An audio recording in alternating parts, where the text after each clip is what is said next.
What would you do if someone magically appeared in front of you and gave you earth-shattering news? And then we meet a man who believes it's his life mission to conquer the planet.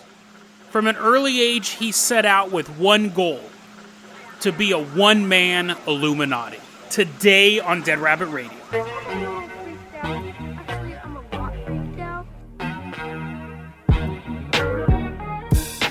Hey everyone, welcome back to another episode of Dead Rabbit Radio. I'm your host, Jason Carpenter. I'm having a great day. I hope you guys are having a great day too. We got a ton of stuff to cover, so we're going to slide right into this. First off, let's give a shout out to our newest Patreon supporter, Devin.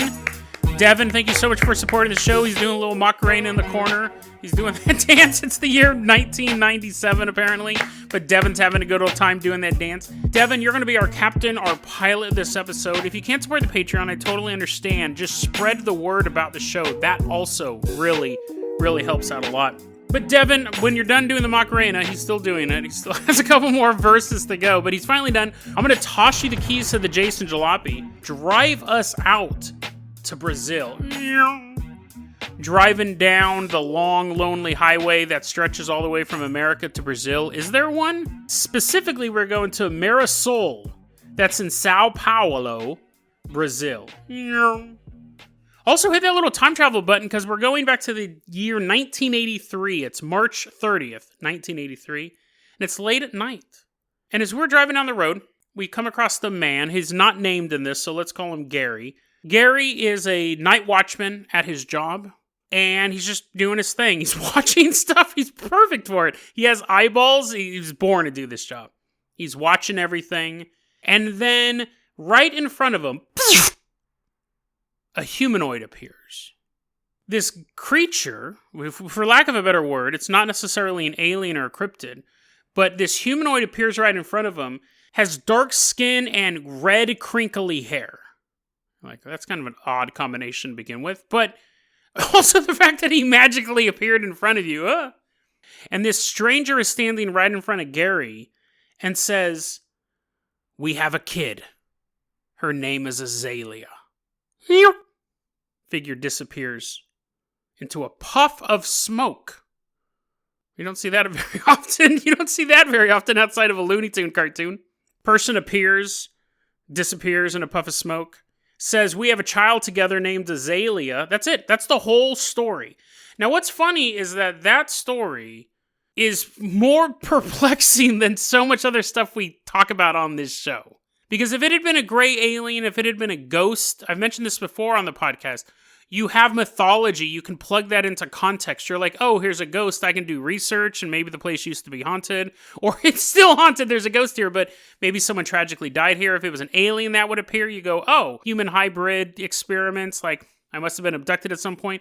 Just a dude showing up, saying, hey, we have a kid together, disappearing. That's way more perplexing. There's no way to put that into the catalog of paranormal events. The less context, the more bizarre. Like, where do you go from there? How would you ever research that? How would you deal with that? Like, if an alien showed up and was like, oh, I abducted you, like, a long time ago and we had a baby together, I'd want to see the baby. Maybe hold it, depending on how weird it looked. I'm like, gross. Ugh. That's a gross looking baby. They're like, but it's yours. Don't you have an attachment to it? I'm like, no. Super, super gross baby. You could probably, like, explore it more, but just some dude with crinkly red hair showing up, you'd be like, what? And then in the puff of smoke. I don't know why I keep getting, like, fixated on the fact that there's just, like, someone saying we have a kid. He had disappeared in a puff of smoke. That's super weird in and of itself.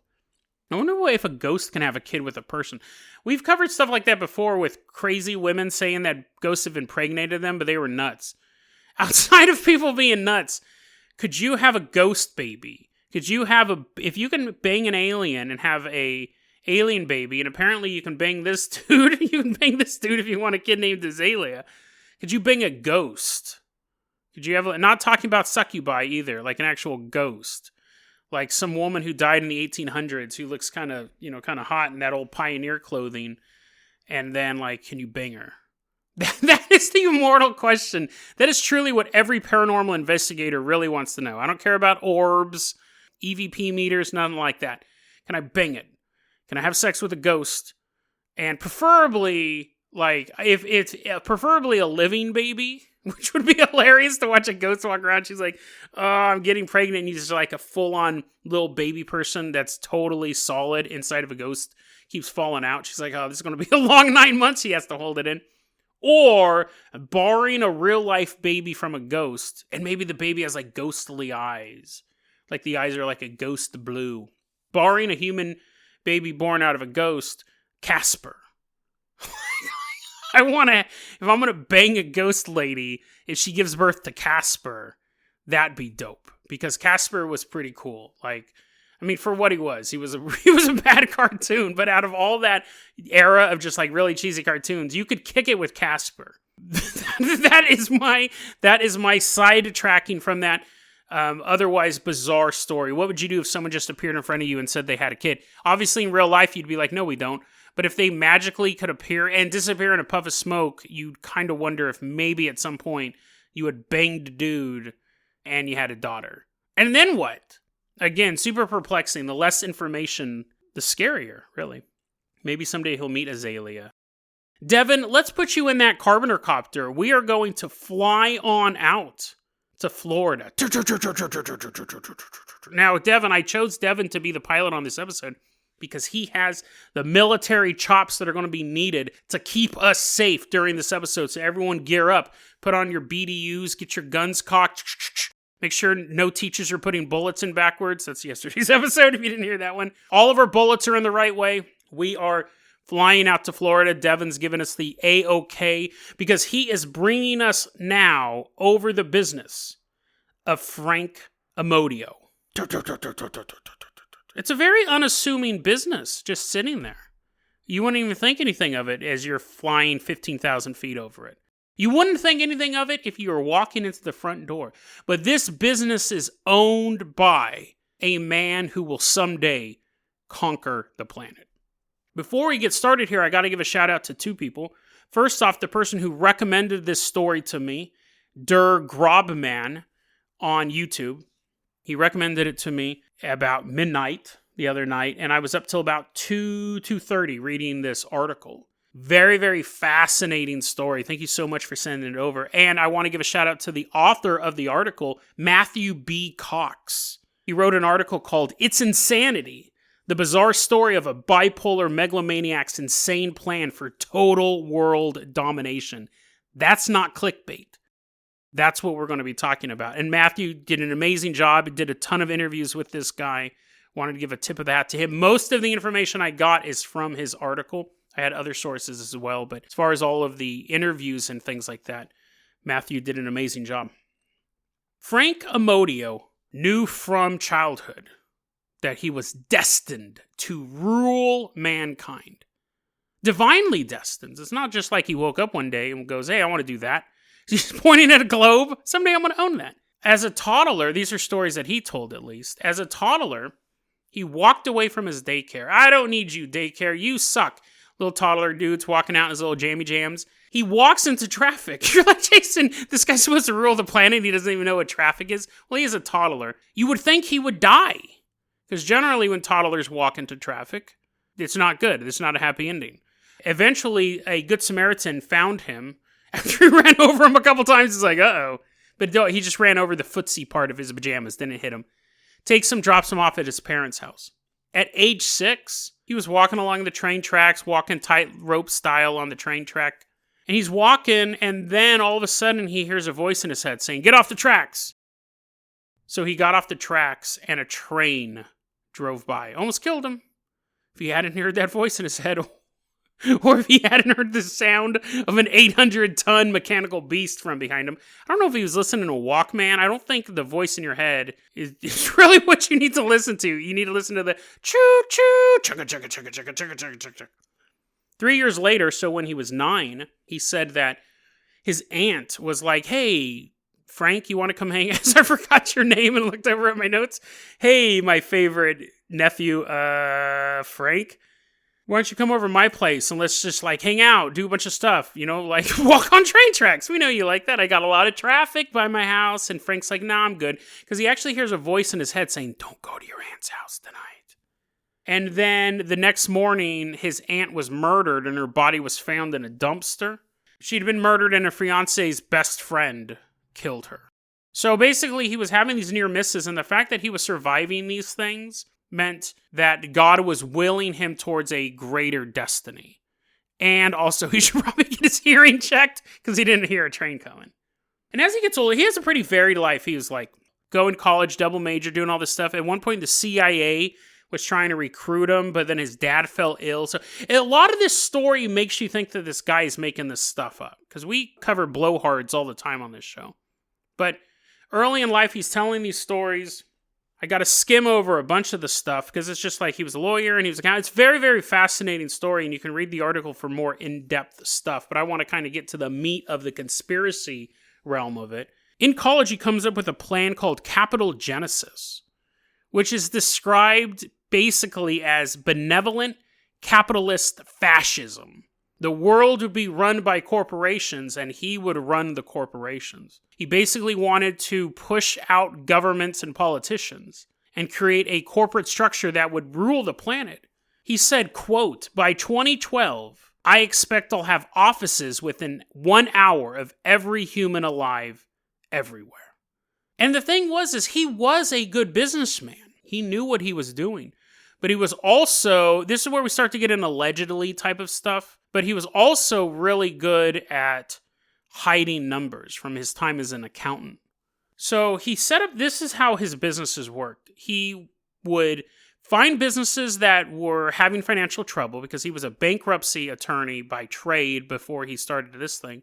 He would find companies that own a bunch of money to the IRS and then go to the IRS and say, hey, we'll set up a payment plan. We'll make these payments every month or every year, however the plan was set up. Or I can gut it right now. I can declare bankruptcy right now and you'll never get the money. And IRS is like, yeah. I mean, we'd rather have some money later than no money now. So they'll work it. And while he's doing all this stuff, he realizes that he can skim IRS money from the payroll tax of all these different corporations. So he'd buy a company, they'd pay payroll tax, but he would take tax dollars from the payroll tax because the IRS is thinking they're going to get paid in the future. Anyways, it was this really weird financial scheme he had going on.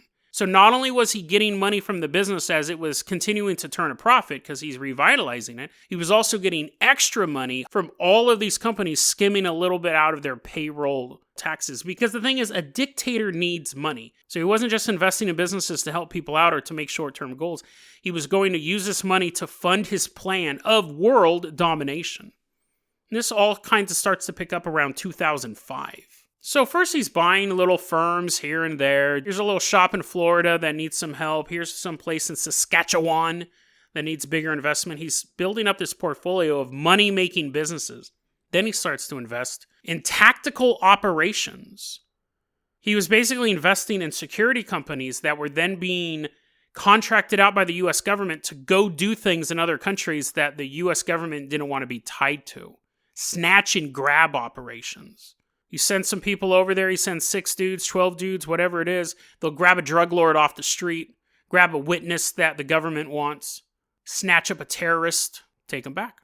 So he wasn't just running a bunch of Kinkos on the side. He was actually starting to build a security operation. He buys a couple fighter jets. So right there, you should start getting alarm bells. Sure, people do have private security concerns, but he starts buying fighter jets. He starts to invest in a factory in Russia. He's going global. He invests in a factory in Russia. He knows that he needs to be all over the planet if he wants to take over the planet. He's very successful. He gets this reputation of taking businesses that otherwise would fail and revitalizing them. Sure, he's skimming a little off of the back end, but nobody really knows that. And even the people who work with him, some people kind of knew what he was doing. Everybody knew that he had bigger ambitions. And I should touch on this as well. I touched on it in the headline. He is bipolar. He's manic depressive. So the people at his job would see him like in this like raw, super energetic, this is the way the company's going, let's all get together, and he'd really get everyone all psyched up. But then he would fall into a deep depression. Early in his career, it seemed to be worse. He would just shut down for weeks at a time. But now he's on a roll. He's just constantly pushing forward. And people who work for the companies, they're all making a ton of money. They know he keeps talking about, like, taking over the world. They're like, dude, it's kind of weird you keep wearing that Cobra Commander outfit to work. But we're all making money. What could go wrong? The Democratic Republic of Congo was having this big election. And because of his reputation of kind of being able to save companies, being really good with numbers, one of the political parties reached out to him and said, hey, listen, there's like 32 people running for president of the Democratic Republic of Congo. We would like you to come out and talk to us and give us some ideas on how we can, if we win, how we can revitalize the country. And then we'll use that as our political platform. And it's funny, let me take a break here real quick. This story should show more than anything the power of the law of attraction. There's tons of successful businessmen all over the world that would never be contacted by the Democratic Republic of Congo. But because he was so driven on this idea of having this political power, it's 100% law of attraction. I know that sounds mystical to some of you guys, but he's so focused on that, he's putting out into the universe, this is the type of connections he wants, and he gets them. Democratic Republic of Congo, one of the political parties reaches out to him, and he goes, yeah, sure. He goes over there and he sets up this plan with them, and he goes, okay, here's what you guys should do. Take all the mineral wealth in the Democratic Republic of Congo, because there's a ton of it. It's worth like billions, if not $1 trillion worth of minerals over there. We're going to sell the mineral rights to Middle Eastern investors. They'll invest in the country. They'll build up the infrastructure. It'll be great. It'll be great for everybody. Everyone gets money. Everything gets stabilized over here.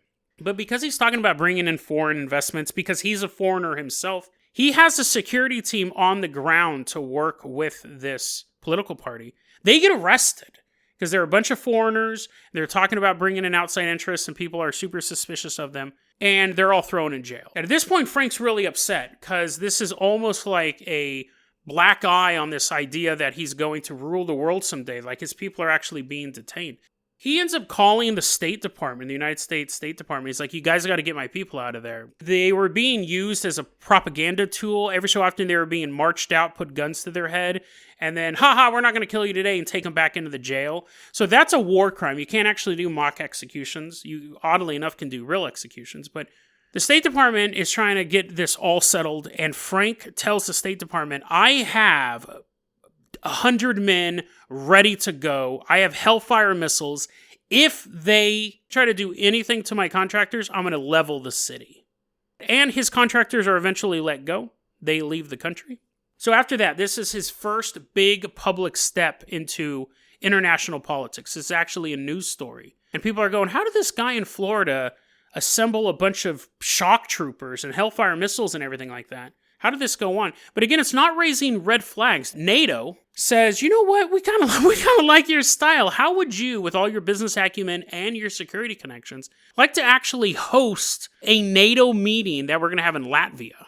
Now, of course, he's like, oh, you had me at Latvia. I was totally down. They're like, that was the last word in the sentence. He goes, it doesn't matter. I'm totally down with that. He also meets with President George Bush Jr. at the time. He meets with him. They have a meeting about this whole thing that happened in the Democratic Republic of Congo. Apparently, also at that meeting, George Bush walks up to Frank and goes, hey, I read the after-action report about Congo, and I heard what you said about leveling the city. You're my kind of guy. He's all elbowing him in the ribs. We both love blowing up cities, don't we? So Frank is on his way, man. The president thinks he's a pretty dope dude. He's getting invited to NATO. He has this small security force. Everything's going great. But the people he was backing in the Democratic Republic of Congo election, they lost. The president who had his people arrested, won. But Frank, never passing up an opportunity to take over the planet, Frank tells the president of Congo, yeah, you won, and I backed this other guy, but let me tell you my plan. And he lays out that idea about selling the rights to the Middle East. And they're like, that actually is a good idea. We need a lot of money invested. And the president goes, you know what I really have a problem with is there is a ethnic group in the area called the Buji Mai. He goes, they're pretty cool dudes, but no one really likes them. They're kind of like this impoverished part of our country. They're basically the equivalent of an American hillbilly. He goes, no one likes them. They're kind of out there all by themselves. I would really like to see them lifted up as well so we can have a more unified country because there's like millions of them. And so Frank's sitting there and he goes, hey, tell you what, I got a plan. I will guarantee each of them military training. I have the people who can do it. I have the resources to do it. I will train all the men of the Bujimai region. There's 2 million of them. There's 2 million of them. So basically what you are doing is for free, because I'm going to train them, you're going to have a 2 million man army to help stabilize your country. And then later can help stabilize other parts of Africa as well. President's like, that sounds amazing. And Frank knows what he's doing. He's building a 2 million man army for him. This is the start of capital genesis. This story is 100% true, and it happened just a few years ago. And it would have kept going on. He would have had this little building in Florida and done all of these things, made all these maneuvers, start an army, had it not been for one conversation. In Latvia, at the NATO summit that he helped organize, someone goes, hey, so what happened? What exactly happened in the Congo? Like, I read in the newspaper, like, your people got kidnapped, and they were there for a couple days, and apparently you made some moves, and the State Department made some moves, and they all got let go. What actually happened? And he begins talking to all of these NATO representatives about capital genesis, about his plan to take over the world. Now, people will say that. Depeche Mode will write songs about it. It happens. But this guy has Hellfire missiles. This guy has a small amount of troops that he already threatened to level a city. But while he's at this meeting, he says, he's going through the plan, quote, once I've created a military, 1 million Bujimai soldiers, I'll use them to stabilize Central Africa. Then someone asked, what's your objective? Frank says, well, obviously, once I've built up my peacekeeping force, I plan on taking all of Africa. And then he goes on to say he's going to continue to build his military. He goes, a 5 million man military capable of policing the planet. We won't need NATO anymore. Probably not the best thing to say at a NATO meeting. Probably not the best thing to say at all. He laid out his plan. He thought the plan was so genius, anyone who heard it would have to go along with it. Capital Genesis. A worldwide corporation ran by him, and he had already been taking his first steps. Now, he ends up leaving the NATO summit later. It's not like he's like, oh, gotta go, once he realized that he revealed his plans. The NATO summit goes as normal. But by the time he's headed back home to Florida on his private jet, there are already phone calls to the United States government. Because people are starting to put 2 and 2 together. 1, he has what seems like unlimited wealth. 2, he already has a private security. He already has quite a few private security forces, but 1 was ready to go with Hellfire missiles. 3, he owns fighter jets. These are all red flags that should have popped up earlier, but the biggest one, 4, that company I said that he invested in Russia, it was a factory that up until a few years before he invested in it, built intercontinental ballistic missiles. By the time his plane landed in Florida, his companies are already being hit with subpoenas. The government is sending out people, figure out something that this guy's doing illegal, because something is wrong. And they tried over and over and over again, and they could find nothing. Even though he was doing this thing where he was kind of digging into the payroll taxes, that money was going to be paid back eventually. He was saying, we owe you $10 million in taxes. I'll declare bankruptcy, or you can just pay you later, IRS. And they go, yeah, they owed for past taxes. He was taking out current taxes. It was this weird scheme. It sounds pretty illegal. It probably was illegal, but the government couldn't prove that he was doing anything illegal. He hadn't done anything illegal as far as they could tell. July 2008, they still can't find anything that's going on with this guy. But they do get his lawyer.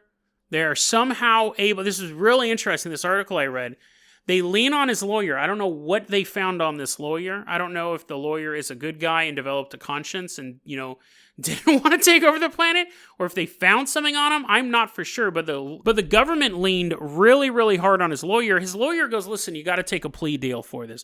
Take a plea deal for pulling money, doing this tax scheme, do a couple years in prison, not a big deal. Frank won't do it. The lawyer goes, okay, well, that whole manic depressive bipolar thing you have going on? I'm going to have you ruled incompetent by a judge, and then the decision isn't yours. And you would think that it would be very, very hard to do. No, not in this dude's case, because the government already wanted to clamp down on him. The lawyer has Frank, this guy who owns all these companies, declared incompetent, and sent to the McLean Psychiatric Hospital.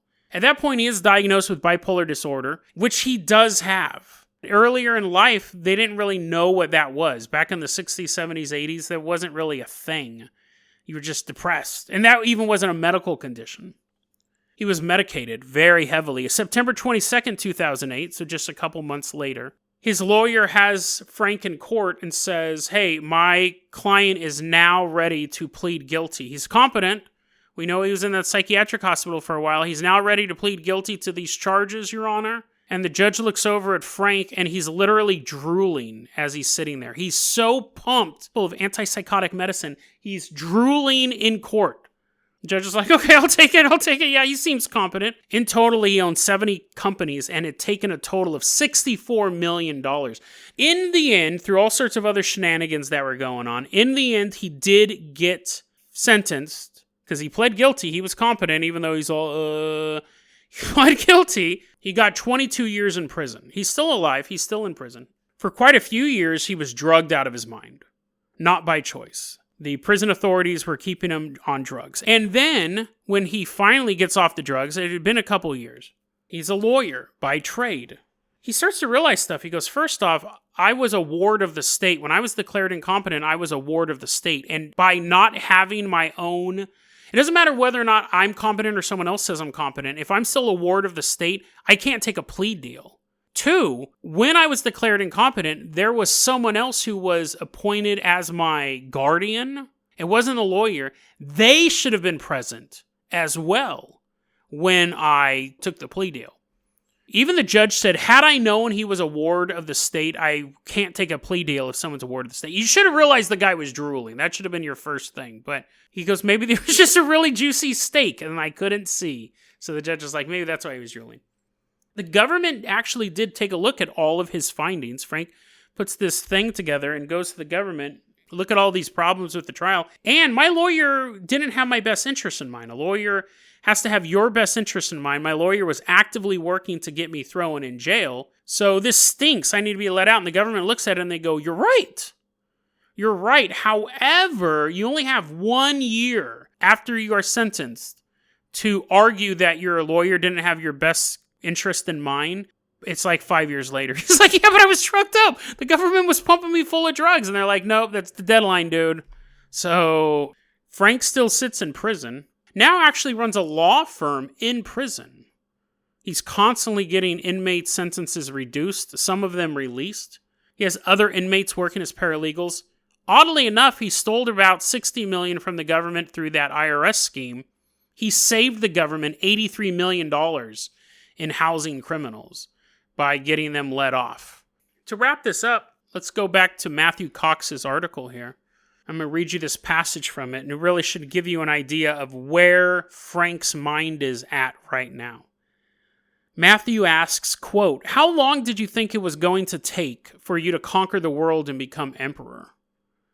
Frank says, you keep speaking in past tense. I'm going to do this. I will be emperor. I will be emperor. When Matthew says, you're kind of getting older, Frank completely dismisses that. There's still time. Moses started when he was 80. When I walk out of those gates, my legions and I will march on Washington, burn the miserable Constitution, and the president will kneel at my feet. My flag will fly above every city in this country, and then the world. It's interesting to look at a megalomaniac who failed. Which, to be fair, I guess a lot of them do. But to have someone who actually dedicates their life to trying to take over the planet, every edgy teenager imagines it, but he actually took steps to do it. Actually may have succeeded given a long enough time. The idea of him marching out of jail with his legions and the president kneeling before him, that's obviously a delusion of grandeur now. But if his plan had been able to continue, and he had amassed a 5 million man army in Africa, I don't know if the president would be kissing his feet, but he'd definitely be in a position of immense power. And this is the type of person I talk about when I always talk about the Illuminati, when I say I don't think there's one group controlling the planet. I think there's dozens, if not hundreds, of smaller groups, each maneuvering their way, each one trying to conquer the planet. But their alliances and their infighting and all this stuff going on, and that represents the chaos of the world. This is what I'm talking about. This man became a key player. He was just some college student who was a lawyer for a while. He kind of bumbled his way through life and ended up coming very close to being a dominant player in world politics. This is the Illuminati. It's people like this. And whether a couple of them team up to form a group, or you just have a lot of lone wolves out there, these are the people that can really affect world politics. It doesn't take a group to control a television station. It just takes a guy like this to own a television station. And the creepiest thing is that this is chaos. This is full chaos. It's almost more comforting to think that one group rules the entire planet, because that way you can focus all your energy on one group, and everything that goes wrong, you can ascribe it to that one group. But to know that there are people like this in our lifetime who are able to maneuver this, and the only thing that tripped him up was him opening his mouth in front of the wrong people. That's terrifying, because that's pure chaos. Had he gotten an ICBM and he was in a manic episode and he's threatening to destroy cities, raw chaos. Knowing someone is in control, even if they are evil, can be more comforting than thinking that random people can just pop up, buy a missile factory, and start taking over the world. That's why more people want to believe that 9/11 was an inside job versus some dude 3,000 miles away gets 19 people to change the scope of American history. Because chaos is terrifying and control is comforting. That's why people like Frank scared the government into doing whatever it would take to get him behind bars. Because people like Frank are true loose cannons. And he's not alone. There's probably thousands of other people out there just like him who not only dream about taking over the world, we all do that, reshaping the world in our image, but knowing how to do it. The government was able to stop Frank. Will they be able to stop the next one, and the next one, and the next one? Or will there be a day when you wake up, a new flag is flying over your city? You see the president on bended knees, kissing the foot of a man you never even knew existed, but is now the king of the planet. We may think that sounds far-fetched, but to Frank, it's just a matter of time.